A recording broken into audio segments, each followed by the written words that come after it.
Адам баласы демек бул жашоого келгенден кийин максаты Кудай Тааланы таанып, Кудайга ибадат кылыш болгондон кийин бул бир түшүнүк болду. Экинчиси эми ошондой эле жүрө бериш туура эмес деген сөз келип атты. Анткени ооба бирөө намаз окуду, бирөө Кудайды тааныды, ошол эле келип атат, бирок эч кандай өсүш жок болсо, демек кайсы бир деңгээлде бир жеринен кемчилик кетип атат деген сөз келет да. Кайсы жери дегенде суроо бериш керек болот. Адам бул ким? Инсан бул ким? Десе биз инсан анын ички дүйнөсү деп жооп беребиз да. Анткени адам эки негизден турат. Өткөндө айтып кетем. Анын денеси бар, ичиндеги жаны бар. Биз жанбыз деп жооп беребиз. Ичибиздеги жаныбыз бул өзүбүзбүз. Ошон үчүн биз бул жашоого чейин жандар ааламында болчубуз. Кудай Таала ар бир жанды өзүнүн убакыт саатына жараша сууруп туруп бул жашоого убакыт сааты менен коюп атат. Денеге салып, денеден кайра чыгарып туруп же бейишке же тозокко түшүрөт.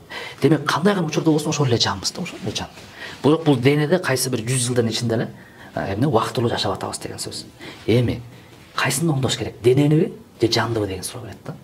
Азыр биз 24 саат денени гана оңдомен алекпиз. Баняга түшкөнүбүз дене үчүн, чач алдырганыбыз дене үчүн, тиш жууганыбыз дене үчүн, баш жууганыбыз дене үчүн, семирип арыктаганыбыз дене үчүн, күчтүү болгонубуз дене үчүн, кийимгече дене үчүн.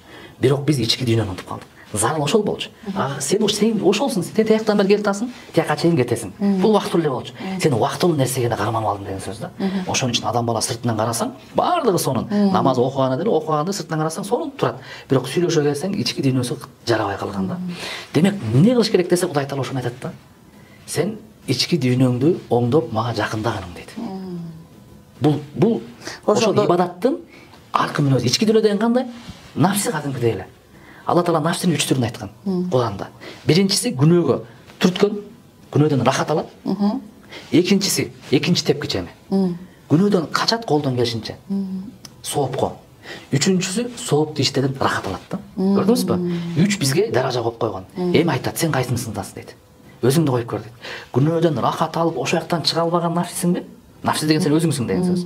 Же сен кой деп улам качасың, кайра түшөсүң, кайра бияка ушунун арасында жүргөн нафсиң.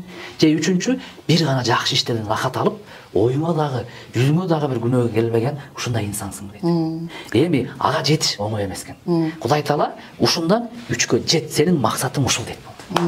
Адам баласы ушуга көңүл бурбай жүрө берсечи, өсүш болбойт экен да. Биздин өсүшүбүз астыдан үстүгө чыгышыбыз керек. Эмне аркылуу? Ибадат аркылуу болду.